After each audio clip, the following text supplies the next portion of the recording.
gracias por acompañarnos en este fin de semana, cuando la situación en nuestro país es preocupante para todos los bolivianos. La cordial bienvenida a Prisca Maldonado, que ya está junto a nosotros. Prisca. Gracias, Johnny. Buen día a todos quienes nos siguen esta mañana a través de Radio Compañera 106.3 y su programa periodístico De Frente, que les acompaña 2 horas, de 10 a 12 del mediodía. Esta mañana vamos a abordar un tema que tiene que ver con nuestra realidad. Estaremos de frente a la crisis política en Bolivia, y para ello hemos invitado a 2 personalidades quienes nos van a acompañar y van a ayudarnos a entender qué es lo que está pasando y lo que se debe hacer en nuestro país para vivir en paz y armonía. Le damos la bienvenida al licenciado Franklin Pareja, politólogo. Bienvenido, Franklin. Muchas gracias por la invitación, querida Prisca. Johnny, un saludo muy cordial a Margot y por supuesto a todos los que nos están escuchando por Radio Compañera. También agradecemos la presencia y los buenos días le damos a la doctora en Ciencias Sociales, Margot Soria. Ella es copresidenta de la Federación de los Partidos Verdes de las Américas y debemos recordar también que es la primera secretaria nacional del Partido Verde Ecologista de Bolivia. Bienvenida, Margot. Gracias, Prisca. Buen día, Johnny.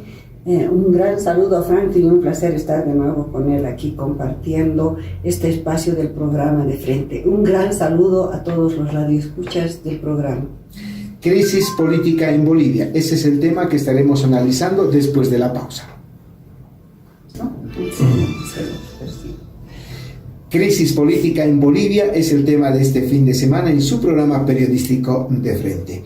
Franklin Pareja y Margot Soria, nuestras personalidades invitadas para poder analizar lo que está pasando actualmente. Y como es de conocimiento, Bolivia tiene un nuevo gobierno de transición después de la denuncia de fraude electoral por la auditoría de la OEA, ratificado por su secretario general Luis Almagro. Y en este contexto, Yanine Áñez asume la presidencia por sucesión y reconocida además por el Tribunal Constitucional como presidenta transitoria del Estado Plurinacional de Bolivia, que enfrenta cierta resistencia de algunos políticos y sectores sociales vinculados con el MAS. En este escenario, Franklin y Margot, ¿cómo las autoridades de gobierno deberían lograr la estabilidad política y la paz social que reclama la ciudadanía? Franklin. Bueno, estamos viviendo un momento verdaderamente muy complejo que no puede ser, pienso yo, simplemente analizado en un hito, que es el 20 de octubre, sino hacer un pequeño contexto para entender por qué hemos llegado a esta instancia y por qué es que tú denominas crisis, que probablemente ahora mismo esa sea la definición del momento. Es una estructura política partidaria el día de hoy, ortodoxa, me estoy refiriendo al movimiento socialismo, que irrumpe en el escenario boliviano como una fuerza, como una confederación de movimientos sociales, donde una de las características de los movimientos sociales es que estos se articulan en torno a ideales, a luchas, por eso son movimientos sociales. Hay una lucha detrás de estos movimientos. Al día de hoy, esto probablemente ya no sea como fue. Esos ideales en realidad han sido desplazados y han sido sustituidos por otro tipo de objetivos. Estos movimientos se constituyen en organizaciones que son una etapa superior en términos de estructura organizada, por eso se llaman organizaciones. Al haberse convertido en organizaciones, de acuerdo a la forma y a la política boliviana, que es altamente autoritaria, se convierten en una estructura muy vertical que tiene un clivaje radical y que además ha ido construyendo ideología en el proceso, porque cuando nace el movimiento al socialismo todavía había algunas indefiniciones desde la perspectiva ideológica. Y entiendo yo que el señor García Linera ha sido uno de los que le ha ido construyendo y le ha ido dotando al instrumento de un basamento teórico, conceptual e ideológico. No sé si realmente el movimiento al socialismo ha asimilado esto en esencia, porque el señor García Linera es comunista, ¿no? Ya ha tratado de insertar una base ideológica de esa naturaleza, cuando en realidad estos movimientos no nacen como movimientos comunistas, nacen como movimientos en un país pobre que lucha por ideales propios de los países pobres, como es la justicia social, la reducción de la desigualdad y las oportunidades. Al final resulta realmente complejo el tratar de hacer una definición muy exquisita en términos de dónde ubicas al movimiento al socialismo en el péndulo ideológico. Porque en los 14 años, o casi 14 años, realmente hemos vivido una etapa de capitalismo de Estado, hemos vivido una etapa de libre mercado duro, puro y duro, hemos vivido el surgimiento de élites, hemos también visto en el desempeño de este tiempo en términos económicos el surgimiento de una burguesía fuerte, y entonces ese basamento teórico, conceptual, ideológico no condice con la realidad, y la población en alguna medida ha ido entendiendo que esto es más una impostura, ¿no? Esto es más una retórica, una narrativa que no se aplica en términos de la realidad. Finalmente, tenemos 4 periodos del señor Morales, 3 en ejercicio del poder y 1 frustrado. El primer periodo ha sido altamente legítimo, porque irrumpe y además genera un punto de inflexión histórico, dado que se agota el sistema político partidario, más conocido desde la perspectiva clásica como los neoliberales, y además esta postilla que viene a ser los vendepatrias, ¿no? Pues como concluye ese ciclo, surge una revolución con el hombre nuevo, la revalorización de la cultura, la inclusión social, y esto enamora, pero no enamora solamente a la base social pobre, sino también a las clases medias urbanas, que entienden que ese sistema político partidario tradicional anterior estaba altamente desgastado, deslegitimado, corrompido, envilecido, y había que generar un cambio. Y ese momento, la historia lo pone el señor Morales como un actor fundamental. Ese es el timing político, ¿no? Hay que estar en el momento exacto y en la coyuntura exacta, Margot. Y Evo Morales estuvo en el momento exacto y capitaliza esa acumulación histórica de insatisfacción. Entonces, voy a cerrar mi idea con esto para que Margot nos dé más luces. El primer periodo ha sido altamente legítimo y, por supuesto, legal. El segundo periodo ha sido más legítimo todavía porque ha tenido un crecimiento de base social del señor Morales y, por supuesto, legal. El tercer periodo ha sido legítimo también porque no se erosionó en términos de base social, pero ya fue ilegal, porque el tercer periodo ya fue ilegal. Y el cuarto periodo es ilegal e ilegítimo. Y esa es la metamorfosis de legalidad, legitimidad a ilegalidad e ilegitimidad. Entonces estamos viendo el agotamiento de un ciclo llamado el proceso de cambio. Y es una estructura que está enquistada fuertemente, que se resiste por todos los medios a soltar el poder, porque ya no lucha por ideales, que lo que fue en esencia el surgimiento de esto, sino lucha por el poder, por no soltar el poder, está enquistada. Y empiezan a intervenir otras variables, porque ya no es una lucha solamente nacional, sino que ya estamos viendo agentes también incorporados desde fuera. Por eso creo que ahora hemos entrado en un periodo de agotamiento del proceso de cambio, lucha por el poder, y en consecuencia esta lucha por el poder está originando esta crisis que tú has denominado al principio. Gracias, Franklin. Muchas gracias, Franklin. A la luz de este análisis inicial, también vamos a pedirle a Margot para que pueda compartir con la audiencia cómo en este contexto que nos muestra Franklin Pareja podemos lograr una estabilidad. ¿Es posible esto? Bueno, yo primeramente quisiera acotar algunas cosas al análisis de Franklin, ¿no? Y decir que esta lucha de los movimientos sociales, que era de reivindicativo, que pedía inclusión y participación, prácticamente en todo lo que había avanzado la sociedad boliviana desde la revolución del 52, ¿no es cierto? Han ido dándose muchos procesos de exigencia, de participación y de ser parte de la decisión del país, ¿no es cierto? Entonces, cuando surgen estos movimientos en octubre, la guerra del agua, la guerra del gas, están pidiendo los ciudadanos ser parte de estas decisiones sobre el destino de nuestros recursos naturales, ¿no es cierto?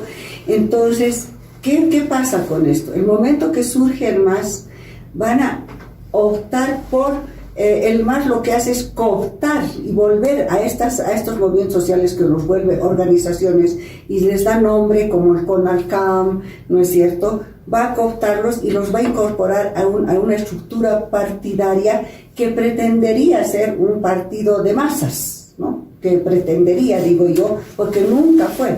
Porque si bien lo cooptó a los dirigentes, no cooptó en sí ni organizó un partido donde las masas realmente puedan ser una estructura orgánica de crecimiento del país, ¿no? Y ahí, ¿qué pasa? Que además a esta cooptación de dirigentes van a generar una ideología, entre comillas, pero basada fundamentalmente en un eje, que es el tema de la etnia, ¿no es cierto? Y ahí va a surgir una serie de simbología, como es, por ejemplo, la huipala. La huipala que va a ser reconocida, ¿dónde? Va a ser reconocida por los departamentos donde están lo que se llaman los indígenas de tierras altas. No así, por ejemplo, de tierras bajas. ¿Por qué? Porque no nos olvidemos que, por ejemplo, los indígenas de tierras bajas han marchado aquí pidiendo sus derechos y lo que portaban al frente era la bandera blanca con el patujú, ¿no es cierto?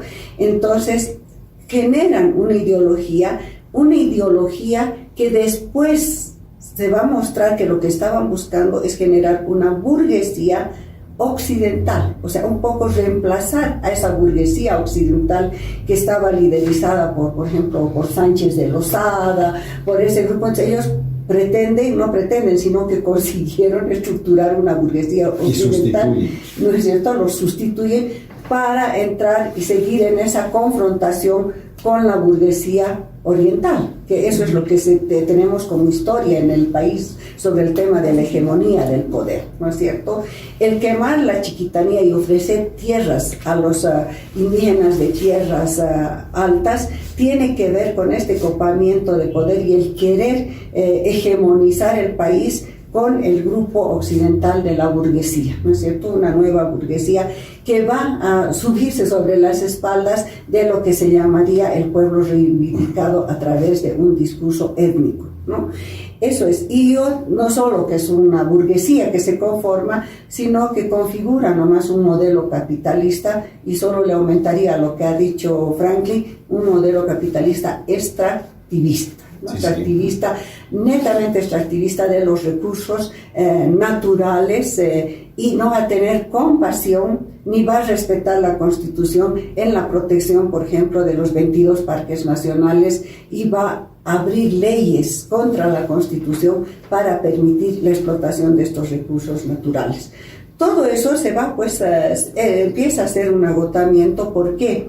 Porque en los hechos concretos, esta invasión a los parques nacionales, por ejemplo, ¿qué está haciendo? Está invadiendo y rompiendo con los derechos humanos de hábitat de bolivianos que viven ahí, ¿no es cierto? Los está desalojando. No nos olvidemos que en el campo Margarita, allá en Tarija, los ciudadanos tarijeños tienen que pedir permiso y solo pueden entrar hasta las 6 de la tarde. Y tienen que pedir permiso para entrar, y el que no llega a las 6 de la tarde duerme afuera, ¿no? Entonces, toda esa estructura de poder que se va dando, cada vez lo va sintiendo en carne propia el pueblo, y eso va siendo, pues, un agotamiento muy grande. Con un fenómeno, como decía Franklin, que este poder ahora nos está mostrando, no estaba ligado, como decía el discurso, que era un modelo endógeno para adentro, sino más bien había sido un modelo fuertemente ligado a un poder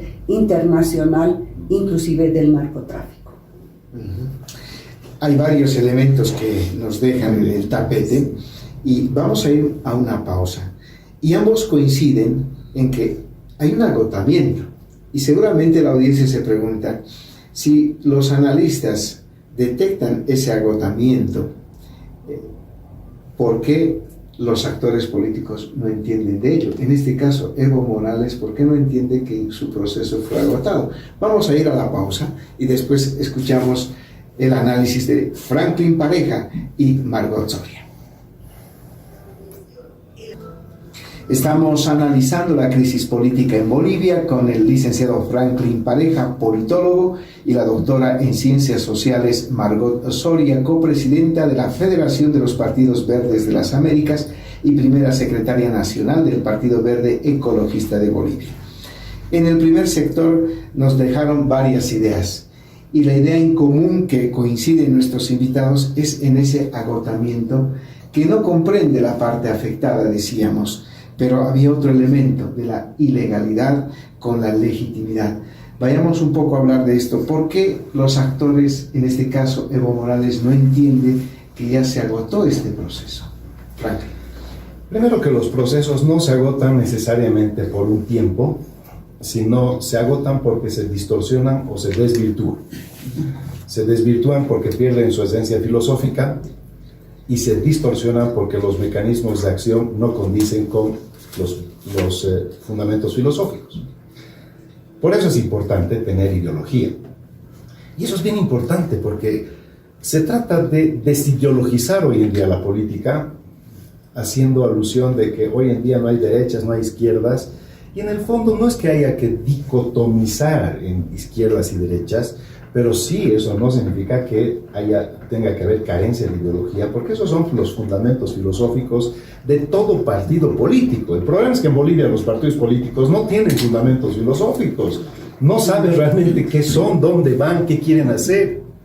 Es una reunión de amigos o un club electoral que se reúnen para una elección y no empiezan por el principio. ¿Estamos viviendo un caos entonces, Frank? No, no es un caos. Esto significa básicamente una ausencia de estructuras políticas consolidadas que permitan llevar adelante procesos electorales en condición de competencia verdadera. Pero lo que sucede es que el movimiento al socialismo ha generado un espacio de poder concentrado, casi monopartidista, y al frente las fuerzas políticas se han ido extinguiendo, y no es una excusa decir que porque el movimiento al socialismo ha copado todo, no voy a poder hacer política. Eso es falso. Lamentablemente en Bolivia el sistema político partidario funciona en clave demasiado cerrada, y para momentos históricos complejos no está presente.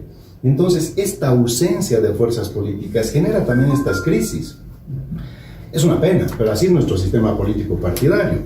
A ver, ponte a pensar, el FRI es el partido del señor Carlos Mesa. ¿Qué tiene que ver el Frente Revolucionario de Izquierda, ¿no? Porque ahí están, tú tienes que explorar eso, y ahí están los fundamentos filosóficos. La sigla significa algo. No puedes agarrar y de pronto utilizar esa sigla sin tener ninguna coincidencia o sin tener ninguna afinidad, porque esa sigla entonces no significa nada. Es anacrónica para tu proyecto y es absolutamente vacía de lo que realmente tú quieres hacer, y hemos descafeinado la esencia misma de lo que es la actividad política. ¿Qué tiene que ver la democracia cristiana, ¿no?, con un señor evangelista? Porque además la democracia cristiana es católica y es una de las fuerzas, por lo pronto, europeas más conservadoras, y tiene una estructura política muy importante en Europa, tiene mucho peso específico. En Bolivia siempre soy chiquitita, pero la corriente internacional de la democracia cristiana es muy poderosa. Y aquí Margot, que representa al Partido Verde, eso tiene una esencia. Detrás de eso han pensado y se han puesto de acuerdo en que los fundamentos filosóficos apuntan a la construcción de esa sigla. No puede ser que el día de mañana aparezca alguien, ¿no?, usufructuando esa sigla sin tener mínimamente una afinidad o compatibilidad, si quieres verlo de otra forma. Entonces, lamentablemente, esa debilidad estructural no es propia ni responsabilidad de este periodo del movimiento al socialismo. El movimiento al socialismo ha entrado y ha usufructuado el poder, y cuando tú estás en el poder tienes que ejercer el poder. principio básico de la política. No puedes entrar al poder y no ejercer el poder. Y además lo ha hecho de forma aventajada, pero también hay una cosa, que cuando abusas del poder, entonces hay una cuestión. La única forma de perder el poder total es concentrándolo totalmente. Entonces, el movimiento socialismo no tiene opción de transición porque ha concentrado todo el poder. Y lo único que queda es que ahora pierda todo el poder.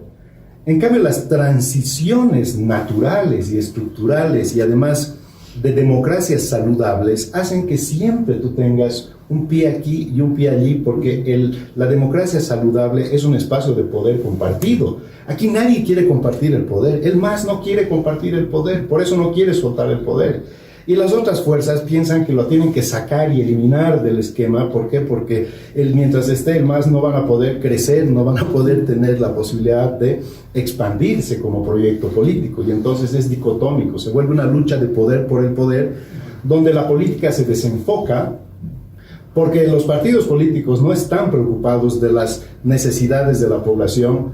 Los partidos políticos no se preocupan del pueblo, se preocupan de la política. Y la política es un medio, no es un fin.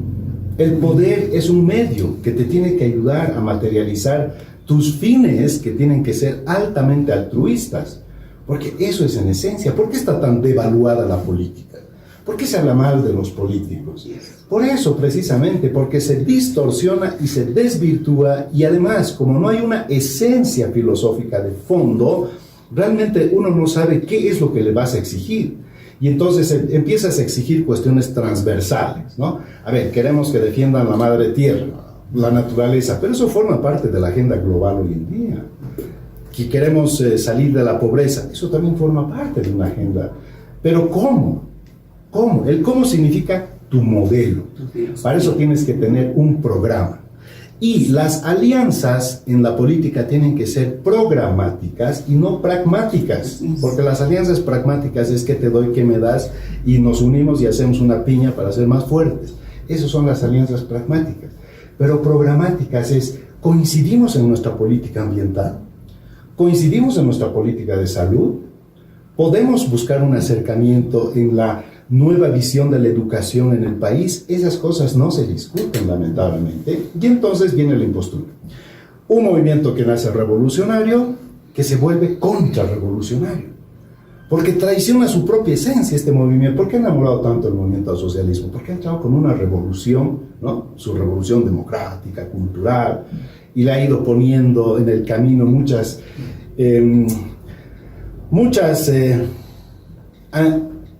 anhelos bolivianos, ¿no? Como la revalorización cultural, como la inclusión, como la paridad de género, como la inclusión de los jóvenes, cuestiones que han ido evolucionando de una forma muy interesante, pero cuando llegas al modelo propiamente te encuentras con un modelo neoextractivista, que no nos ha llevado a la transformación, que era, por ejemplo, la industrialización, neoextractivismo. Ahora somos más extractivistas que antes.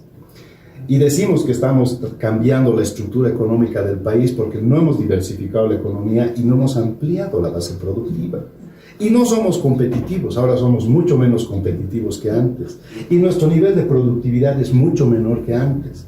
Y por lo tanto la región nos está generando una presión que el día que tengamos que sincerar nuestras cuentas probablemente vamos a tener problemas.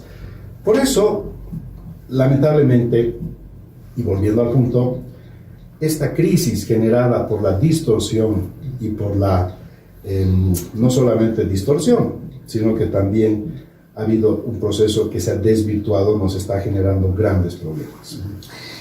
Lo que manifiestas, Franklin, sin duda es un adelanto de lo que tendrían que pensar los partidos políticos con miras de las próximas elecciones, porque yo creo que estás desnudando una realidad que la hemos estado viviendo y que no la hemos querido ver con los ojos, diríamos, críticos de una realidad muy compleja que hemos estado viviendo a nivel de partidos. Pero Margot, como socióloga, no sé qué criterio tiene al respecto, porque es el momento de empezar a reflexionar con un sentido crítico sobre lo que está pasando.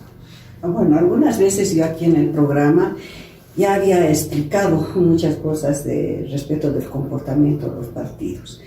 Y yo creo que el agotamiento del MAS está justamente en esta característica de cómo nace y de cómo tiene la sigla, ¿no es cierto? Primero, es una sigla prestada, no es construida por el MAS, porque creo que es prestada o vendida, ¿no es cierto?, por la Falange Socialista Boliviana, o sea, contraria a todo lo que puede ser un ideario de izquierda o socialista, para empezar la sigla. No les pertenecía.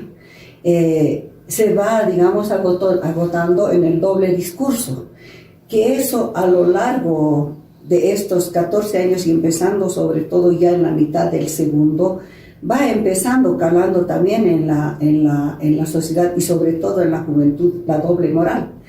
Una cosa se dice y otra cosa se hace, porque es un discurso de doble moral, ¿no es cierto? Basado en un empoderamiento étnico, ¿no es cierto?, donde solo va a generarse un discurso de división, de racismo en la sociedad boliviana, contradictoriamente a otro discurso que también hacen ellos, que dicen que han sacado a la población de la pobreza, que ha crecido la clase media. Evidente, por el modelo extractivista, por el carácter filantrópico del Estado, ¿no es cierto?, por el modelo keynesiano que han hecho y han puesto, ¿no es cierto?, de solamente inyectar en lo que es el consumo y a partir de eso girar el capital, ¿no es cierto?, ha crecido, ha subido la clase media. Pero esa clase media no es una clase media que podrían llamar ellos solamente cara, sino que ha habido procesos de urbanización fuertemente de la migración campo-ciudad. Las ciudades han crecido y hay muchos pueblos que se han urbanizado. Entonces, los jóvenes de origen aymara han accedido con mayor fuerza a universidades, y no siempre estatales, porque ahí no han crecido más las universidades estatales ni la universidad gratuita, sino más bien la universidad privada.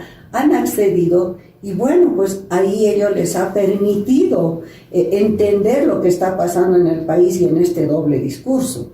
Además, deberíamos pensar, y nunca pensó el MAS y nunca piensan los partidos, que estamos en un proceso de globalización y donde el avance de la informática, los medios como el celular, ha hecho que los jóvenes no había sido solo que chateaban y jugaban, había sido que los jóvenes se estaban informando en lo que pasa en el mundo, ¿no es cierto? Porque ese es el producto de ahora de haber reclamado su voto, porque se hablaba mucho de lo que es la generación Evo y resulta que la generación Evo ha salido a las calles para pedir respeto a su voto, ¿no es cierto?, para pedir respeto a la democracia. Se han sentido dolidos y engañados en eso, ¿no es cierto? Han confundido en el MAS la palabra hegemonía con imposición. Han manejado mucho el discurso. Inicialmente en el primer gobierno, Álvaro García Linera ha manejado mucho un discurso con frases acuñadas desde Gramsci, ¿no es cierto? Y han confundido hegemonía con imposición, con obligación, y finalmente ha desatado en clientelismo, porque han empezado a ver dirigentes pagados, ¿no es cierto? Y de ninguna manera en este discurso de empoderamiento étnico y en esta doble moral no se han reconocido muchos jóvenes ni muchos ciudadanos, porque si hubiera sido un discurso étnico que viene desde realmente las raíces de nuestra cultura aymara, quechua, guaraní, que contempla el pluralismo y la temporalidad en el poder, no hubieran hecho lo que han hecho de hacer fraude y de quererse quedar a la fuerza. Entonces, esto lo analiza la sociedad. La sociedad y los bolivianos, ustedes se subían últimamente a cualquier, inclusive taxi, y decía, los taxistas dicen, este cree que somos bobos. Este cree que no entendemos cómo van las cosas. Es el pueblo que se está expresando en ese sentido, ¿no? Entonces, esa doble moral, ese doble discurso ha ido captando, ha ido siendo captado por la sociedad, por los jóvenes, por los profesionales, y es producto para mí uno de los motivos del agotamiento del MAS, ¿no? Ahora ellos no quieren soltar porque han entendido y han entendido que las delicias del poder capitalista son muy interesantes, ¿no? Y ahora, como está vacío de esa filosofía que dice como no tenían una meta, no tenían un programa, entonces ahora no saben más que ofrecer que como respuesta a la lucha armada, pero a través de sicarios, de mercenarios, que eso no es filosofía, eso no es programa de un partido, ¿no? Y lo que viene adelante, como decía Freddy, es muy grave, o como dice Franklin, es muy grave porque hoy día nosotros tenemos un déficit fiscal del 8-7%. ¿Cómo explicar, cómo hacer? Claro, ahora va a ser la culpa de la derecha, no, es culpa de lo que están dejando el país. Lo cierto es que hay una crisis política en nuestro país que todos los bolivianos esperan que cambie, pero cambie para bien absolutamente de todos los bolivianos. Y hay que entender a partir de lo que ustedes exponen y analizan esta mañana, Franklin, debería la gente preocuparse porque muchos manejan el hecho de que ya no se vive en un espacio de ideologías, que la fuente de la acción de la gente y los políticos partidarios especialmente sean ideologías, porque ya no hay ni izquierdas ni derechas. Es este el elemento que ha llevado a una crisis a los políticos, porque ellos son los responsables de cómo está nuestro país y de cualquier otro estado del mundo, son los que manejan prácticamente la suerte de cada estado en el mundo entero y de nuestro país en específico. ¿Qué está pasando? ¿No hay izquierdas ni derechas? ¿Dónde está la ideología? ¿O es que si se identifica de nuevo esto, se puede dar un rumbo mejor al trabajo que deben realizar con responsabilidad los políticos partidarios? Mira, qué interesante tu pregunta, y me voy a permitir hacer mención a lo que una vez leí del Instituto Cato. Te decía, a ver, si tú vas a un bar, claro, es una visión eurocéntrica, ¿no? Tú vas a un bar y de pronto entras al bar y ves la hoz y el martillo, ves una foto de Lenin, de pronto por ahí está Stalin, banderas rojas y tal. Si no compartes esa ideología, probablemente te sientas incómodo, no te guste, pero igual te sientas, tomas un café o una cerveza. Si tú vas a otro bar y de pronto entras y ves la esvástica, ¿no? Ves una foto de Hitler, probablemente te ofendas, ¿m? Y a lo mejor hasta tengas una actitud hostil con el dueño del bar. ¿Por qué? ¿Por qué esa diferencia? Si Stalin era tan asesino como Hitler. Porque los fascistas han sido unos criminales en nombre de la superioridad. Y los comunistas son otros criminales, pero en nombre de la justicia social. Al final date cuenta que ambos son unos criminales. El punto tiene que ir más adentro, más al fondo, porque cuando tú quieres utilizar esta dicotomía de izquierdas y derechas, hay más que eso, hay humanismo hoy en día, son corrientes que están evolucionando por encima de las izquierdas y las derechas. Pero es importante la ideología, porque la ideología tiene que tener una base en la cual el ser humano se tiene que identificar con algo, no con una persona, sino con los ideales. Por eso después ideología. Un partido político tiene que tener ideales filosóficos para transformar la sociedad. Eso es en esencia. Básicamente, al día de hoy, lo que yo veo es que nacen con una idea, pero después distorsionan la idea. La Constitución Política Boliviana es una de las más progresistas del mundo. Es tan progresista que, como decía Norberto Bobbio citando a Davenport, mucha democracia termina matando la democracia. Cuando tú abres demasiado la compuerta de los derechos y difuminas las obligaciones, al final has generado un instrumento hiperdemocrático, y para aplicar o para operar una constitución hiperdemocrática, necesitas un gobierno hiperdemocrático también. Pues resulta que el gobierno se ha encontrado con su constitución hiperdemocrática y tiene un talante muy autoritario. Entonces su gran escollo ha sido su propia constitución.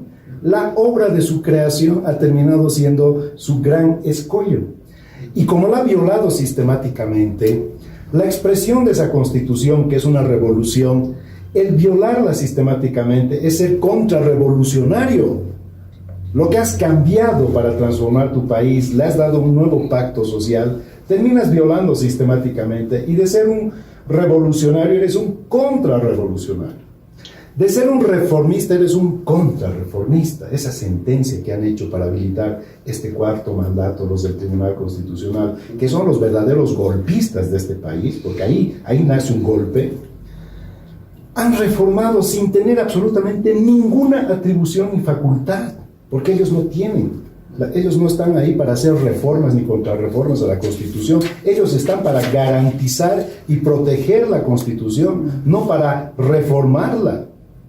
Y sobre todo, ¿a título de qué? ¿A título de qué? Invocando la Carta Interamericana de Derechos Humanos como si fuera un derecho humano el repostular. Es una barbaridad. Por eso te digo, nacen con una esencia, pero se les ve el plumero en el camino. Y de ser revolucionarios dices, caramba, esto no puede ser una revolución, esto es una contrarrevolución. ¿Qué faltó? Verdaderos ideales sólidos. Por eso la sociedad tiene que exigir a futuro no votar por aventuras. Sí. Hay que votar por proyectos verdaderos. Ya no podemos votar por que alguien nos encandile, alguien nos venga a hablar hermoso, o el típico político de balcón que le gusta salir y abrazar las masas y lanzarse unos discursos grandilocuentes, y detrás de eso no hay nada, es totalmente inorgánico, no hay fundamentos filosóficos, no hay plan país para los próximos 30 años, que son los partidos políticos que deberían tener su plan país para los próximos 30 años, y no estar haciendo para la elección su programita completamente a la rápida, que después no se traduce ni siquiera en su fundamento filosófico, porque no tienen en esencia un punto de partida. Franklin, ya has puesto algunos insumos para analizar en el próximo segmento de qué es lo que nos va a vender este gobierno de transición, qué ideales tiene. Pero antes de ir, yo quisiera enfatizar en algo que me parece importante, porque el programa tiene que aportar, y si estamos estancados en este momento, en esta crisis, tenemos que buscar luces. Y me llama mucho la atención lo que dice Franklin en este marco de la dicotomía. Un tribunal constitucional que le permite a una cuarta reelección ilegal a Evo Morales, pero un tribunal constitucional él mismo les reconoce a Yanine Áñez, un elemento para tomar en cuenta. Pero esto tendrá que ser respondido por esa ideología humanista. Yo quiero aprovechar tu presencia, Margot. Si el Partido Verde tiene ideales, si el Partido Verde está en la línea del humanismo, ¿cómo se ha ido construyendo, cómo se puede construir alternativas sólidas como en este momento ponen el tapete de la discusión, Frank? Bien, yo quisiera empezar diciendo de que izquierda y derecha aún existen, pero no olvidemos que las ideologías avanzan también conforme avanzan el desarrollo social de la humanidad y el pensamiento de la humanidad, la tecnología, ¿no es cierto? Creo que hoy día, desde el punto de vista gramsciano, quien es hegemónico es la ideología capitalista. El socialismo por muchos, y el comunismo por muchos factores precisamente de la mezquindad que tienen en el poder, nunca han podido lograr una unificación de ideología o de metas, por lo menos, ¿no? Ahí el ejemplo, por ejemplo, en el país está que teníamos varios poderes, el Partido Comunista se divide en los marxistas-leninistas, entonces es cosa de ese rumbo que no tienen claro del país. Yo creo que todos a veces estos partidos de izquierda se han movido más por filosofías internacionales sin bolivianizarlas, sin ver la realidad nacional, ¿no es cierto? Desde ese punto de vista, ese es un fenómeno que hay que tomar en cuenta. El otro tema, este capitalismo que es hegemónico, empieza, al parecer, a ser cuestionado ya mundialmente, y eso podemos verlo en Chile, que no precisamente está marchando porque vuelva un esquema de izquierda, sino que su ciudadanía en este momento está reclamando derechos de igualdad y de justicia, ¿no es cierto? Entonces es una de las cosas. Y yo quería decir de que los partidos políticos desde hace mucho tiempo y que han generado su crisis han perdido y no tienen eso de que decía la teoría política, que cada partido debería tener un programa, claro, una estructura. No tienen, son simplemente una especie de manifiestos, otros lanzan un poco de pasquines. ¿Y qué pasa? no tienen estructura orgánica. El FRI, por ejemplo, era un grupo tan pequeño que le das a la sigla y que hoy día da lugar, y Mesa dice, por ejemplo, nosotros somos Comunidad Ciudadana, y fue a las elecciones no como Comunidad Ciudadana, fue como FRI, claro. Pero no lo interpreta, no se identifica, ¿no es cierto? Entonces, como son siglas así, muy pequeñas, sin estructura orgánica, sin programa que vayan a luchar de visión de país, entonces son presa también del oportunismo. Entonces quien puede muy fácil llegar con la discursiva va a llegar y se va a acomodar y va a ser lo que pasa ahora, ¿no? Porque el propio MAS ha tenido una serie de oportunismo y no hay que olvidar de que el MAS ha reciclado políticos del MNR, del MIR, ha reciclado de varios partidos y que están ahí que no precisamente eran de esencia izquierdista, ¿no es cierto? Y que me preguntabas, si el Partido Verde, aprovechando que eres el representante de la Federación de los Partidos Verdes, es un partido humanista y si está justamente con una ideología. No, nosotros somos un partido, puedes llamarlo desde el punto de vista humanista, puedes llamarlo de centro, pero nosotros fundamentalmente tenemos tres categorías que nos amparan a los partidos verdes, que tenemos ya más de 40 años. El Partido Verde Ecologista de Bolivia pertenece a la Global Green, que es la Internacional Verde, y la Internacional Verde, ustedes van a ver, no ha sido ni tan fuerte como la Internacional Socialista todavía, ni como todo lo que va a ser la socialdemocracia o los liberalistas, porque poco a poco estamos cumpliendo nuestra ideología y estamos peleando, ¿no? Ya los ecologistas en Europa tienen 40 años bajo un mismo ideario, ¿no? ¿Y cuál es el ideario? Es la democracia participativa. Para nosotros es fundamental el respeto, la no violencia, el proteger los recursos naturales para las próximas generaciones. O sea, nosotros tenemos un ideario y tenemos dentro de nuestros principios, por ejemplo, el principio de la sabiduría ecológica, que significa recuperar de nuestras culturas todo lo que es cuidar la tierra, el país y los recursos naturales. Entonces tenemos un ideario que es el mismo para todos dentro de la internacional y que es una ideología que tiene programa, que tiene visión, que tiene misión como partido, y por eso no nos desesperamos. Yo les había dicho en una anterior vez que nos hemos ofrecido a todas estas tiendas políticas para darles el plan y el programa verde dentro de sus programas, pero se asustaron y aparecieron muchos ecologistas hablando de ecología en los partidos, ¿no? Eso es lo que te puedo decir. Muchísimas gracias a Franklin Pareja, politólogo, y a Margot Soria, copresidenta de la Federación de los Partidos Verdes de las Américas. Vamos a ir a una pausa para luego continuar profundizando este análisis sobre lo que está pasando en nuestro país. Hay una crisis política que debe superarse en bien de todos los bolivianos y bolivianas. Vamos a la pausa. Estamos analizando crisis política en Bolivia con nuestros invitados, el licenciado Franklin Pareja, politólogo, y la doctora en Ciencias Sociales, Margot Soria. Hay un tema que tenemos que necesariamente reflexionar, es la presencia de extranjeros en nuestro país, denunciado por el ministro de Gobierno.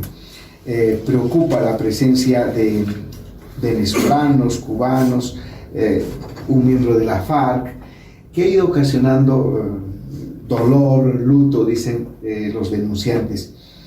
¿Qué se puede hacer frente a esta situación, Franklin?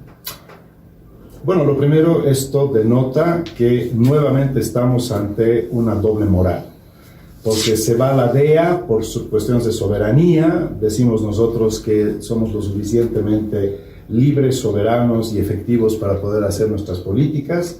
No obstante, permitimos el ingreso en su peor versión de otros estados que además están haciendo actividades que ahora ya definitivamente ha quedado al descubierto de que están vinculados a cuestiones ilegales. Una pena, porque esto se ha convertido en un problema que no solamente tiene una vena nacional, sino que también está inervada desde fuera. ¿Qué cosas podrán haber ahí? Yo creo que lo vamos a ir sabiendo. Nunca se hubiera sabido en tanto y en cuanto no hubieras podido acceder a las instituciones y a la información. No quiero emitir juicios de valor previo por una cuestión de responsabilidad, pero cuando menos las cosas no pintan bien, porque si tú ves armamento, ves extranjeros financiando movilizaciones, ves además no armamento cualquiera, armamento de guerra, ¿no? Y ya están empezando a instrumentalizar aparentemente la muerte de algunos campesinos. Es un libreto bien sencillito, hay que crear un caos, hay que tener muertos, hay que generar indignación, hay que echarle la culpa a las Fuerzas Armadas y a la policía, y por lo tanto hay que derrocar a este gobierno golpista. Así es un libreto sencillito en 4 pasitos que se está dando pero intensamente, y que en este momento la criminalidad ha ido a las calles y ha ido a la confrontación entre bolivianos, promovido también por algunas intervenciones desde fuera. Es una pena, porque al final los bolivianos no están luchando por solucionar su problema de una elección fraudulenta, sino porque hay encubiertos unos intereses que están mucho más allá del interés de los campesinos, de los indígenas, de los citadinos, en fin, están mucho más allá. Por eso te digo que al día de hoy esta revolución ya no lucha por ideales, ya lucha por el poder, y detrás de este poder pues hay cosas realmente muy oscuras que día que pasa se están empezando a develar. Pero la población, a diferencia de antes, no queda en la ignorancia, ni tampoco ya le puedes tratar de montar unos cuadros o unas películas puestas en escena tan burdas. La población se da cuenta cómo viene la mano, qué es lo que está sucediendo, ¿no? Lo que están pensando es que van a crear un caos, que la gente va a salir a la calle, que nos vamos a agarrar a tiros, que nos vamos a indignar. No, ya no es así. Sobre todo los jóvenes la tienen clara. Los jóvenes están más informados que nosotros. Hoy en día vivimos un mundo de ciudadanía digital, de democracia en línea. Los chicos y los no tan chicos, todos están informados de lo que está pasando. Es difícil que le internalices una impostura o una puesta en escena tan burda. La gente se da cuenta, y día que pasa se da más cuenta. Pero es una pena porque estamos generando costos irreversibles. Basta que muera una persona, ya es un costo irreversible. ¿Cuánto más tiene que pasar? En esa línea, Margot, hay acciones diplomáticas que se están tomando. El hecho de sacar venezolanos, el hecho de sacar cubanos, el hecho de observar la conducta del gobierno mexicano de parte de la nueva embajadora Karen Longaric. ¿Qué repercusiones tendrá, Margot? Bueno, esperemos que tenga una repercusión y una recepción internacional. Desde ya internacionalmente ha sido reconocida la presidenta del país, ¿no es cierto? Y ese es un buen punto. Por otro lado, ella está mostrando y el gobierno está mostrando toda su voluntad de diálogo y de solución. Está recurriendo a mediadores de las Naciones Unidas, y creo que esto puede tener un asidero muy fuerte, porque culturalmente nosotros somos una cultura de paz. No somos realmente... Y más en lo que es las tierras altas, que venimos, dicen, de las culturas aymaras, tehuanacotas, somos una cultura de paz, ¿no? Podría ser un poco más guerreros, y parece que es cierto, los quechuas, parece ser cierto, ¿no? Y entonces, siendo una cultura de paz, yo me adhiero a lo que acaba de decir Franklin, pero creo que hasta ahora el gobierno ha mostrado, y debería utilizar un poquito más, eso yo diría, la aplicación de la Constitución Política del Estado. Porque si nosotros revisamos toda la Constitución Política del Estado, están sancionadas todas aquellas actitudes y actividades que van contra la seguridad del ciudadano, que van contra su derecho alimentario, ¿no es cierto?, contra su derecho de salud. Entonces, lo único que tiene que hacer el gobierno es accionar la Constitución Política del Estado. Para mí, eso es lo que tendría que hacer. Y yo diría que en este momento tenemos prácticamente una ciudadanía activa en marcha. Y ese es un elemento también que tienen que tomar los partidos políticos, que no va a ser tan simple ahora, por toda la experiencia de 14 años, que nos embauquen con simple discurso. Entonces van a tener mucho que pensar en una elección que viene reciente. Yo el 2017 había llamado y había dicho no a la fragmentación. Veamos realmente un proceso de unidad muy serio, y tal vez, si en este momento no hay un partido que tenga un programa, deberían levantar un diagnóstico de los elementos más gritantes que tenemos a resolver en la sociedad boliviana. Y presentar así, y tenemos ejemplos, como fue la Revolución Rusa, como fue la propia Revolución Cubana, que tenían no un programa, tenían 14, la Revolución Cubana 40 puntos a resolver y la Revolución Rusa 17 puntos a resolver en el momento de plantear la revolución. Pongamos para un proceso de transición en Bolivia esos puntos que traduzcan las necesidades y la respuesta a esta ciudadanía activa que ya ha aprendido, que no solo tiene obligaciones, sino tiene derechos. Margot, aprovechando tu presencia, porque hay en este momento un cuestionamiento al gobierno mexicano por tolerar los mensajes hostiles del asilado Evo Morales. Entonces estaba en el exilio por activista y por defender la democracia. ¿Tú tenías esos privilegios? ¿Cómo es el panorama de ser asilada o asilado cuando hoy parece que las cosas también han cambiado y no respetan normativas? Bueno, yo creo que esto hay que entenderlo y la actitud de México habría que entenderlo en este contexto que ha explicado Franklin, el tema de que nuestro problema no solo es tema del país, sino es un problema ligado a otros elementos de carácter internacional, ¿no?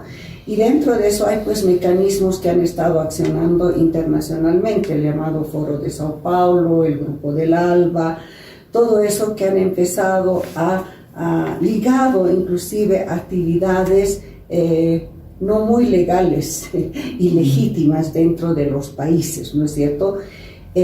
Por ejemplo, ¿cómo podemos sino explicarnos esta intromisión extranjera? Y conste que es una intromisión extranjera que tiene que ser sancionado bajo la Constitución Política del Estado. En eso realmente el gobierno y la presidenta está siendo muy cauta, muy prudente, está llamando al diálogo, porque si nosotros revisamos la Constitución Política del Estado, el hecho de tener extranjeros y estar matando bolivianos, así sean del Chapare, ¿no es cierto? Esa es una invasión extranjera. Y armada. Y armada. Entonces están invadiendo nuestro territorio. Es más, y si esos extranjeros están teniendo, y dice en la Constitución, esa influencia ideológica que dice que debe ser castigada, es grave, porque están obligando a comunidades, a juntas de vecinos, bajo multa, al terrorismo de quitarle sus tierras, a defender no un símbolo. Y están confundiendo un símbolo, la huipala, con un partido. ¿Acaso la huipala es bandera del MAS? La bandera del MAS pues es de color, creo, celeste, negro y blanco. Entonces no tiene nada que ver con la huipala. Entonces esta intromisión extranjera tiene que ser fuertemente y con mano firme tratada a la luz de la Constitución Política del Estado. No me respondiste del asilo. El asilo. Bueno, el asilo que dicen todos siempre que es el asilo dorado, y muy buen momento para aclarar mi vida política. Yo jamás salí asilada, fui muy perseguida, perdí 2 hijos en la dictadura, uno que murió, ya saben ustedes, en un embarazo muy difícil, y el otro lo aborté por escapar de la policía, todo eso. Yo nunca salí. ¿Por qué? Por la convicción de que la lucha hay que hacerla en el país. Pero hay momentos que mis compañeros sí se vieron obligados a salir ante el peligro de perder la vida, ¿no? Y que estaban amenazados de muerte. Salieron muchos de ellos, pero muchos de ellos, por mucho que digan que el exilio es dorado, ellos han pasado momentos muy difíciles, han tenido que vivir en condiciones de restricción alimentaria, ver cómo vivían y acomodarse a lo que podría ofrecerles el país que los acogía, ¿no? Hoy día yo veo un expresidente que tiene un carro de lujo, tiene seguridad, y yo solo me puedo explicar a través de esta intromisión, a través de este grupo de poder internacional que se niega de perder una de sus fichas de influencia en Bolivia. Pero yo creo, y llamaría más bien a toda la población que reflexione en este hecho de invasión, en este hecho de terrorismo, los bolivianos no tenemos que ser una Colombia yo les invito a revisar la historia de Colombia sobre un terrorismo de las FARC, cómo las ciudades se han ido destruyendo y los ciudadanos tenían que vivir bajo el miedo, ¿no es cierto?, antes de los procesos de paz. Yo les invito a ver realmente todo lo que han sido los falsos positivos. ¿Qué son los falsos positivos en Colombia? Crean los mismos guerrilleros, matan gente inocente y hacen aparecer como si fueran guerrilleros que han sido matados por la policía, por el ejército. A eso le llamaban falsos positivos. Entonces, eso mismo está pasando ahorita. Y eso no podemos nosotros permitir. No podemos nosotros permitir. O sea, que el exilio, este es un exilio. Yo he visto presidentes que han ido exiliados, pero yo nunca he visto que les hayan puesto pues carros de lujo, seguridad, restaurantes de lujo, y que encima aprueben en un parlamento pagarle un sueldo que va a ser más de lo que ganaba en Bolivia. Realmente yo hago un llamado a la población, hago un llamado a los políticos y hago un llamado internacional a todos los partidos verdes que se pronuncien sobre este tema, porque están atentando contra el Estado boliviano y contra la vida de los bolivianos. Antes de ir a la pausa, consideramos importante también orientar a la ciudadanía boliviana sobre lo que al parecer ya es un hecho: el retiro de Bolivia del ALBA y UNASUR. ¿Cuál es la connotación que va a recaer sobre Bolivia con esta decisión que se ha tomado desde niveles de gobierno de nuestro país, Franklin? Básicamente simbólica, pero muy importante, porque la UNASUR prácticamente ya no existe. Nosotros hemos sido los últimos mohicanos ahí tratando de sostener una institución que no ha servido para nada, pero que se podría reconstituir también, porque siempre hay que ver las cosas en una perspectiva un poco más allá.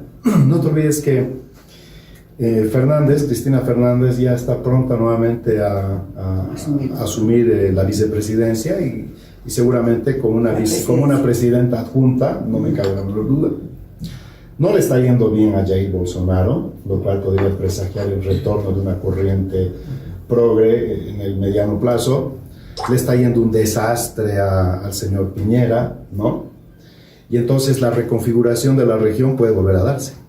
Así que este giro pendular de izquierda a derecha, yo creo que es más corto de lo que se pensaba del lado del centro a la derecha.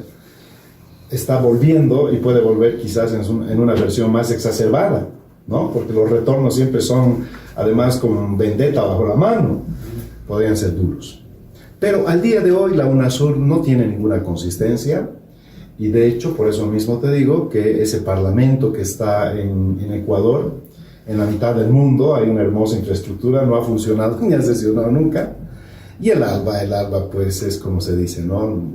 El ALBA es un espacio comercial entre países bolivarianos, pero los países no negocian, pues negocian los gobiernos, tienen que establecer líneas de negociación. No ha tenido ninguna efectividad, pero simbólicamente sí que ha tenido en algún momento. Por lo tanto, simbólicamente el día de hoy también significa un retiro de la línea Castro, chavista y lulista de los socialismos del siglo XXI. Eso significa, nosotros no estamos en esta línea, nos salimos de estas organizaciones, no compartimos la visión de La Habana ni de Caracas y nos desmarcamos. Ese es el carácter simbólico. En términos administrativos, comerciales y políticos, realmente la incidencia no es mayor. Para cerrar este segmento, porque después vamos a abordar el tema de las propuestas, pero creo que es necesario en este segmento hacer referencia a dos realidades. La que se ha conocido en las últimas horas con los muertos en el Chapare, con movimientos también muy fuertes aquí en La Paz, y lo que ocurrió en Potosí, una movilización de campesinos que entran pacíficamente, que son recibidos por la población. Una evaluación de estas dos realidades con actores sociales que tienen mucho que ver con la parte étnica, Margot, y después con Frank. Bueno, yo diría que aquí habría que abordar un poco el tema de identidad, ¿no? Que tiene que ver esto en dos líneas, ¿no? Cómo me veo y cómo me reconozco, ¿no? ya la identidad de Evo Morales ha quedado descubierta, que él tenía un discurso de cómo supuestamente se veía, pero ha quedado ahora al descubierto de cómo lo ven los otros en este tema de identidad. Y como digo, cómo lo ven los otros, es en este grupo más empresarial de Occidente, no lo ven, ¿no? Y más si ahora se ha puesto público, inclusive alguna simbología como la Casa del Pueblo, que esa Casa del Pueblo no refleja lo que va a ser una vivienda del campo, ni en sus símbolos, ni en su estructura, ¿no es cierto? Entonces, está muy difícil este tema. Y él, por ejemplo, ya decía yo hace rato, él no ha tenido un asidero así total en lo que serían los indígenas de tierras bajas, ¿no es cierto? Y también dentro de lo que es inclusive toda esta parte de Potosí, la parte de Tarija, del Chaco, no es precisamente que ellos se hayan sentido interpretados por él. Y en Potosí yo vería que reluce esa cultura de paz, ¿no? Porque han salido con banderas blancas y han pedido pacificación y han marchado masivamente. ¿Qué nos muestra? Aquí evidentemente, porque ha sido más la cuna, digamos, del socialismo, su asidero más grande del socialismo del siglo XXI del MAS, ha estado más en La Paz concentrado y en Cochabamba, en el Chapare. Se nota, y en esa región que han querido avanzar en el oriente boliviano. En el oriente la cosa se está desarrollando de otra manera. Pero aquí en La Paz está dividida. No tiene una población hegemónica ni total, ¿no? De ahí que hay muchas denuncias que ya la gente está perdiendo el miedo y está denunciando. Entonces se ha denunciado, por ejemplo, desde Chocalla, que hay vecinos, más de 150 familias, ellos se llaman estamos sitiados, estamos secuestrados. Entonces quiere decir que no piensan igual.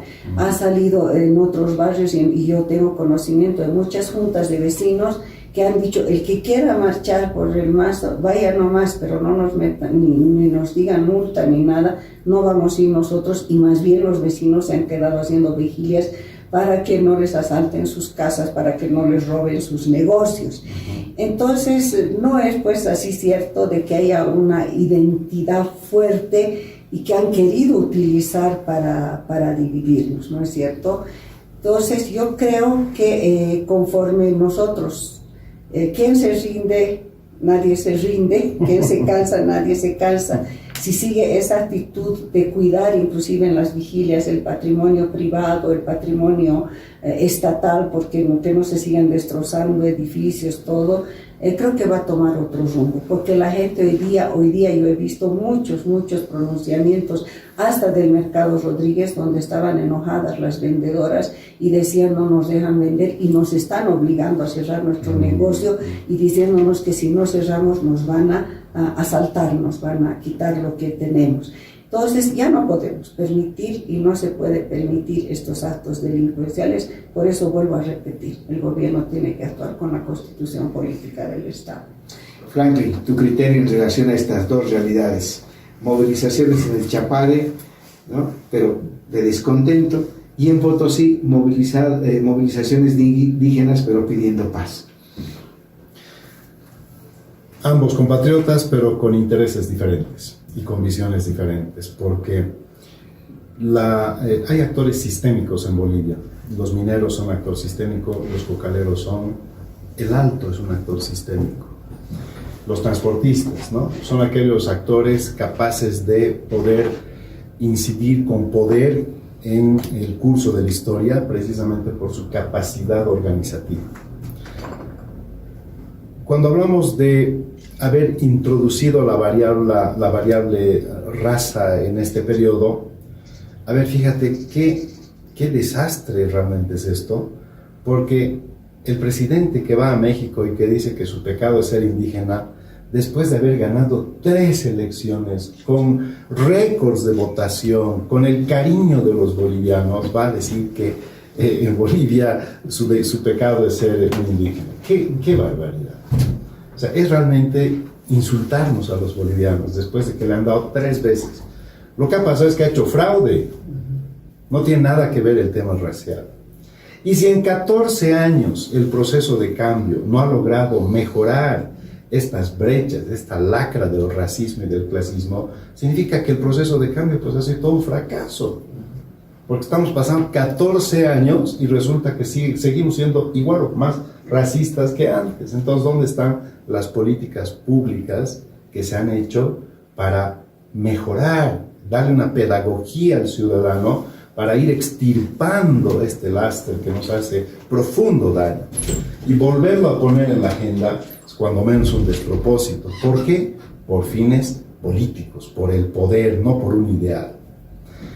Instalar en la población rural de que los citadinos no los queremos por su condición de campesinos o indígenas es una calamidad que no se puede tolerar. Además, nos tenemos que ver al espejo los bolivianos, somos 90% mestizos, no nos diferenciamos mucho un citadino de un campesino, pero por favor, ya en la mente debe estar pues que algunos creen que porque tienen un ascenso social se les aclara la piel. Seguimos siendo todos morenos y nos parecemos, y no podemos estar activando de una forma tan abierta una cuestión que lo único que hace es introducirnos en el odio. Y la autodefinición que decía Margot es que nosotros nos estamos empezando a reconocer y aceptar como país, como ciudadanía, con orgullo, porque hay una revalorización cultural. Esta es una de las cosas más extraordinarias que ha dejado este periodo, porque en este periodo no todo es malo, hay cosas extraordinarias. Pero no puede ser que después de 14 años, habiendo logrado la revolución algunas cosas tan importantes, de un plumazo patees uno de los grandes logros, que es precisamente la revalorización y el orgullo de ser bolivianos, diciendo, me desprecian porque soy indígena o campesino. Eso no existe. Y la heterodefinición, cómo te ven hacia afuera, hemos empezado a entender de que esas cosas son las que nos han hecho mucho daño, pero es una pena que hemos vuelto a foja cero, porque resulta que ahora estamos confrontados, alimentados todos los días con un tema racial. Los campesinos, los potosinos, a través del comité cívico, el COMCIPO, han sido duramente tratados. Y COMCIPO ha venido el 2015 a Bolivia, han hecho un paro de 40 días y no han obtenido nada. Los médicos están 70 días en paro y no han obtenido nada. Los discapacitados han estado en la Plaza Murillo casi un mes y no han obtenido nada. O sea, es un gobierno que no dialoga, por eso mismo le cuesta dialogar. Ha tenido que llegar el desastre para que diga, convoco un diálogo. Lo he escuchado al presidente desde México decir, tiene que haber diálogo. Caramba, eso es lo que se ha pedido desde un principio, hace tiempo.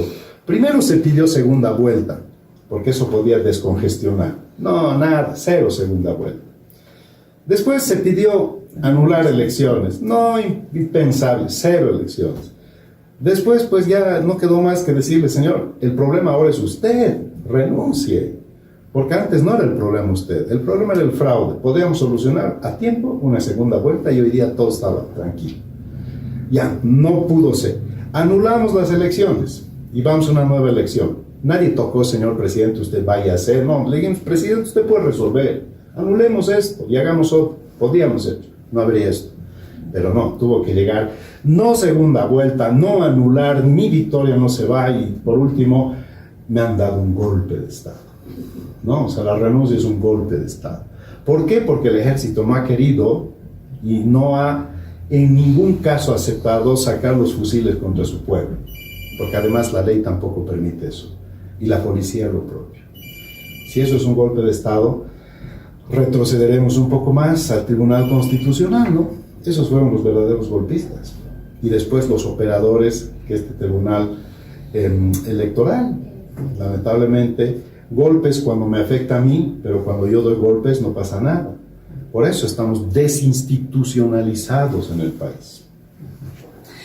Franklin, gracias por esa reflexión. Vamos a ir a la pausa, por favor, con nuestros auspiciadores, porque después estaremos viendo una parte de las propuestas, porque creo que con eso es importante.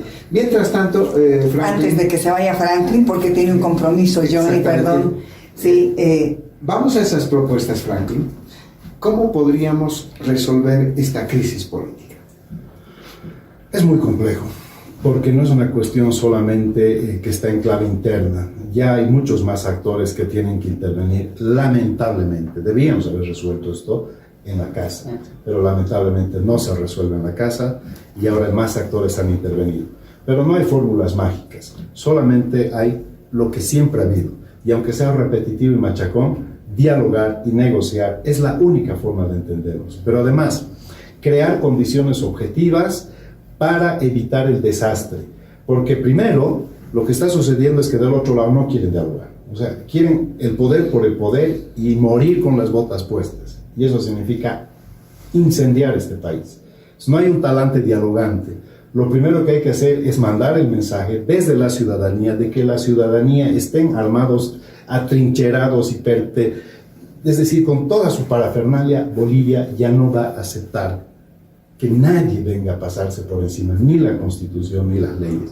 Y creo que no han leído bien la movilización ciudadana de colosales proporciones. No están entendiendo, creo, eso que ha sucedido, que se puede volver a reactivar.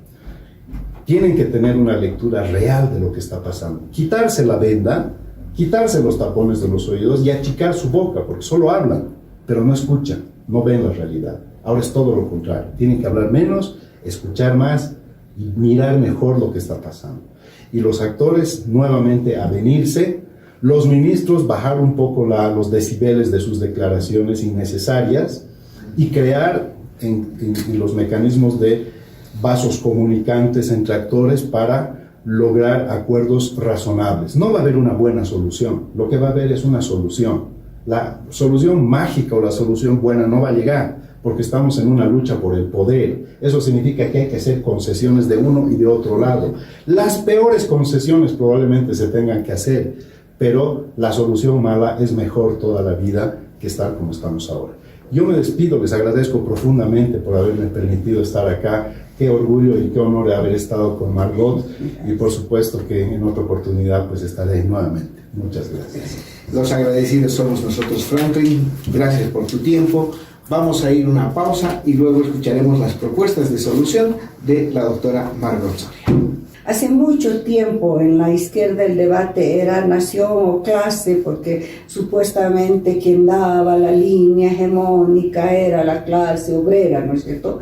Seguimos viendo que los obreros, los compañeros mineros siguen con esa fuerza. Potosí nos ha mostrado, nos ha dado línea, y con esa marcha que vemos en Potosí con banderas nos vuelve a dar un ejemplo, pero no solo de un tema clasista, sino de un tema de nación.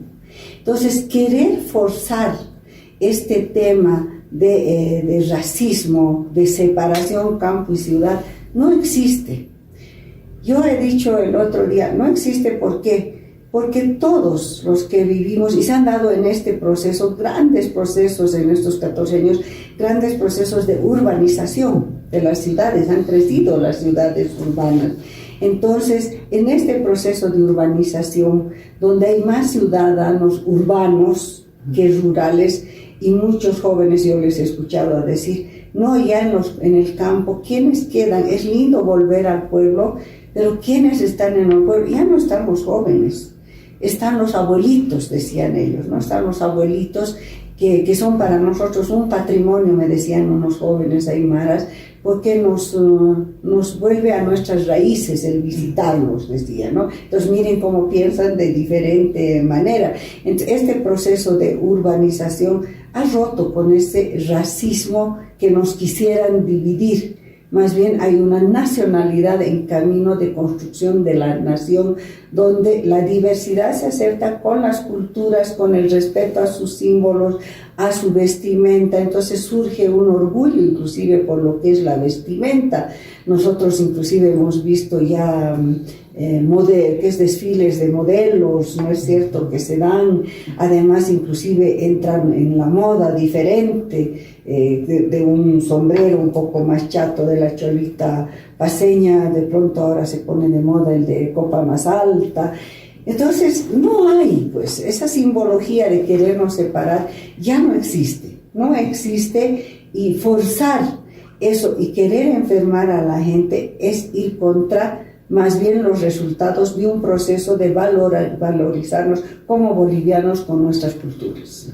Pero el hecho entonces, según tu análisis, porque eres socióloga y conoces bastante estos cambios que se dan, es el uso de esta simbología, de ese resurgimiento de ese discurso de racismo, discriminación, ¿son un pretexto en este momento? Y si es un pretexto, es muy peligroso ello. Por lo menos eso es lo que nosotros sentimos desde la percepción ciudadana. Está siendo peligroso, por un lado, ¿por qué? Porque está siendo interpretado, impulsado y manejado por sicarios, por vándalos. Por eso está siendo peligroso. Porque si ustedes escuchan a la gente dice, yo amo mi huipala, y la huipala no es de un partido, la huipala es representa a los indígenas, como yo digo, más que todo de las tierras altas, donde se sienten mirados con ese símbolo. Empieza a ser peligroso el momento en que quieren usarlo de manera clientelista, están queriendo generar algo que no existe. No existe racismo en Bolivia, estamos en otro proceso de construcción de esta ciudadanía activa. El país ha entrado en otro proceso de construcción, ya les digo, por este fenómeno hasta de globalización, el avance de la tecnología, los jóvenes en un celular se encuentran unos a otros y ven que tienen cosas comunes que discutir, que hablar, sus preocupaciones comunes, y están lejos y más allá de lo que puede ser un racismo. A este análisis debemos sumar algo que es importante. Los bolivianos y los mexicanos tenemos características comunes en muchas cosas. Y a este momento hay preocupación por lo que está pasando en México a partir de la actuación del gobierno de este país, que ha recibido a Evo con todos los elementos que ya es de dominio internacional. La preocupación es, y hay que aclarar, Margot, ¿cuál es tu análisis respecto de acá el pueblo de México no tiene que ver, sino hacer la diferencia con quienes están manejando el gobierno? Porque los bolivianos, los mexicanos, los argentinos y todos los países somos humanos y hermanos, entiendo yo. Bueno, tú decías que tenemos muchas cosas en común con México. Yo he tenido la oportunidad de visitar México, de estar el año pasado, teníamos la reunión de los verdes allá en México. Este año nos vamos a República Dominicana. Y evidentemente a mí me sorprendió y me gustó mucho de que ellos también vienen de una raíz indígena, aztecas, muy orgullosos, ¿no es cierto?, de la cultura azteca. Su cultura es tan interesante mezclada con la modernidad. Es muy lindo ese sentimiento patriótico de nación mexicana que tienen los mexicanos, ¿no? Que más bien yo veo que Bolivia, en esto que acabo de decir anteriormente, veo que está empezándose a construir, ¿no? Es una cosa, ¿no? Ahora sabemos que el pueblo mexicano, y tenemos información, que no son todos pues hegemónicos en el pensamiento de Obrador, López Obrador, ¿no es cierto? Y que inclusive hay parlamentarios que ya se han manifestado contra el asilo del expresidente Evo Morales, ¿no es cierto? Se han manifestado y han dicho que no.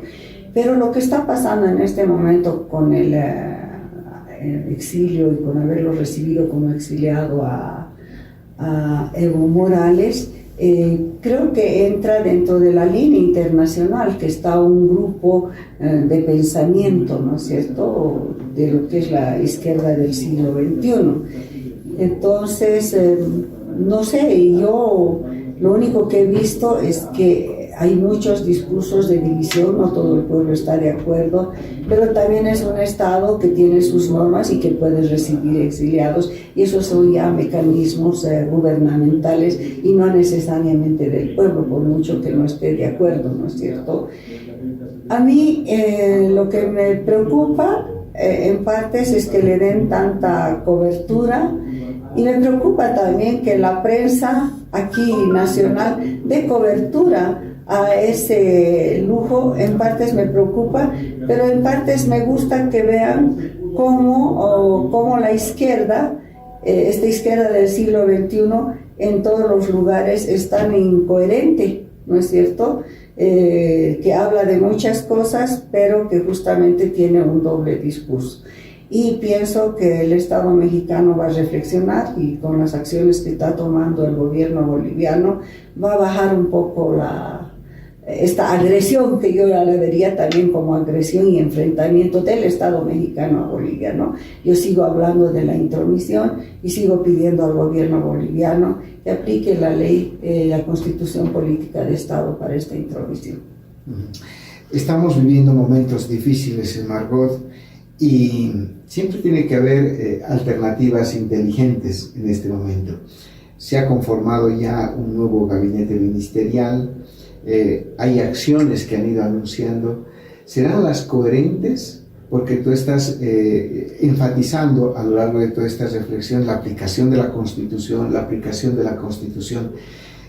Esas personas que tienen que instrumentalizar, ¿serán las adecuadas para darle garantías al ciudadano que hoy clama paz, que hoy clama seguridad, volver a la normalidad? Yo veo una línea, ¿no?, que desde el principio y desde su primer discurso lo ha puesto la presidenta de Bolivia, ¿no es cierto? Ella ha dicho que es un gobierno de transición y que su misión es pacificar al país. Y yo veo que todos los discursos de los ministros que he escuchado, todos están hablando de diálogo, todos están hablando de pacificar el país, todos están hablando de respetar los derechos, la Constitución, de cuidar su seguridad alimentaria, están haciendo muchos esfuerzos. No he visto, digamos, otras cosas. Y todo eso está dentro de la Constitución, ¿no es cierto? El poder asegurar la alimentación, el poder dialogar, ¿no es cierto? Y son pocos, yo diría, no son muchos los focos, y le pediría a la prensa más bien que no exacerbe cosas y asuste a la población, y hay que ver cómo direcciona las noticias, ¿no? Ha habido en muchas oportunidades, muchas muertes. Les hago recuerdo de Chaparina, les hago recuerdo de la Calancha, y que nunca he visto que todos los canales saquen tanta fotografía y muestren minuto a minuto algunos medios lo que estaba pasando con nuestros indígenas de tierras bajas. Sin embargo, ahora veo en algunos medios ese direccionamiento, y tal vez dentro de la ética periodística y queriendo salvar el país, yo hago un llamado realmente a informar, sí, no a desinformar, pero que lo hagan con una mesura que no vaya direccionado a exacerbar los ánimos de la población boliviana. Consideramos que eso es muy importante, Margot. Ya estamos llegando al final del programa y no queremos irnos, Johnny, sin compartir tu análisis, porque también tienes experiencia en estos aspectos, sobre lo que quizá sería realmente un elemento pacificador en nuestro país: la urgente elección de los vocales del nuevo Tribunal Supremo Electoral. Consideramos que esto es importante. No sé si nos vamos a la pausa y después nos responde Margot, o cómo estamos en tiempos, John. Claro que sí, vamos a la pausa, después hablamos de esta salida, y además que es el ideal, ¿no?, que se está vendiendo ahora: nuevo tribunal, nuevas elecciones que podrían ayudar a calmar las aguas. Continuamos con el programa periodístico De Frente, analizando la crisis política en nuestro país. Margot, para de una vez por todas solucionar, para de una vez por todas pacificar, y porque además es una urgente necesidad, consideramos que la conformación del Tribunal Supremo Electoral con la designación de nuevos vocales sería una de las soluciones fundamentales. La pregunta es: ¿cuál debería ser la vía para que esto pueda darse de manera urgente y no perder más tiempo? Bueno, el elegir un Tribunal Supremo Electoral significa afirmar el carácter transitorio del gobierno de la presidenta Áñez, ¿no? Entonces, ese es por un lado. Nosotros tenemos contemplado en la ley que el Tribunal Supremo Electoral debe ser elegido a través de la Asamblea Legislativa. pero tenemos un problema ahí, ¿no es cierto? Ya creo que se han estado eligiendo inclusive un nuevo presidente de la Cámara de Diputados, pero también hemos visto y hay denuncias de que esta elección no sería legal. ¿Y dónde pierde su legalidad? En el momento que los votantes son diputados suplentes que han asumido ciertos curules, pero que no tenían credencial. Estamos hablando de los diputados, de los diputados, ¿no? El momento que no tienen credencial, entonces no es válido, porque ellos tienen que tener la credencial, tienen que haber jurado para poder ser y reemplazar en ese voto. No tienen, entonces no son diputados credenciados para emitir un juicio y un voto. Entonces eso deslegitima la Asamblea Legislativa. Entonces el otro mecanismo es el decreto supremo que puede lanzar la presidenta constituyendo el Tribunal Supremo Electoral, y para ahí, dentro de todo lo que está sucediendo y los mecanismos de reconocimiento que se ha dado, y ya podemos hablar hasta de usos y costumbres que se hablan, donde la sociedad civil siempre ha participado, ha dado su opinión, ¿no es cierto?, que han hecho valer mucho. Tendría que consensuarse los nombres de los notables con los movimientos, con el movimiento cívico, con los movimientos populares, para realmente tener de manera muy rápida un Tribunal Supremo Electoral. Además, en este momento, este gobierno de transición tiene una tarea, que es convocar elecciones. Y más que estar enfrentados o confrontados, tendríamos que estar todos involucrados pensando en un proceso electoral limpio y transparente. Pero las realidades son distintas. Esto me impulsa a preguntarte algo que también le consultamos a Franklin. Tus propuestas para salir de esta crisis política. Bueno, mi propuesta va a ser la misma de Franklin, que es ver cómo podemos tender redes de acuerdos, de concertación, de diálogo, para llegar a este momento de ya llamar elecciones. No hay otro mecanismo, ¿no es cierto?, para poder pacificar el país que no sea el diálogo.